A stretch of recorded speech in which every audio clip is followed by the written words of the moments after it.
ஒரு நியாயமான கேள்விகள் தான் முன்வைக்கிறாரு. ரொம்ப ப்ராக்டிக்கலாக பேசுகிறார். ஓட்டுக்கு காசு கொடுத்தா தான் ஓட்டு போடுறாங்கிற ஒரு கல்ச்சர் இருக்குது. கூட்டம் வருவான், நடிகர்கள் பக்கம் வடிவேல் பக்கம் கூட்டம் வந்தா அது ஓட்டாக மாறிச்சாங்கன்னா கேள்வி இருக்குது. ஓட்டாக மாறாது.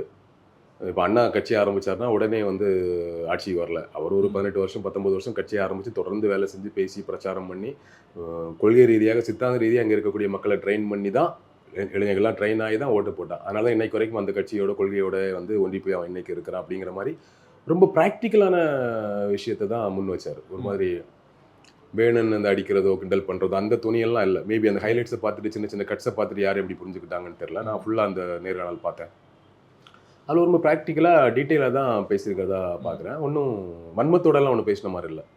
சில கேள்விகள் கேட்குறாரு. ஏன் வந்து இவ்வளோ நாள் என்ன பண்ணீங்க அப்படிங்கிற மாதிரி கேள்வி கேட்குறாரு. ஏன் இப்போ திடீர்னு வந்திருக்கீங்க, என்ன ஆசை, என்ன நோக்கத்துக்காக வரீங்க அப்படிங்கிற மாதிரி சில கேள்விகளை முன்வைக்கிறாரு. ஒரு ஒரு அரசியல்வாதி அவருக்கான கேள்விகளை முன்வைக்கிறாரு. ஒரு நியாயமான டிஸ்கஷனாக தான் பார்க்குறேன் நான் அதை.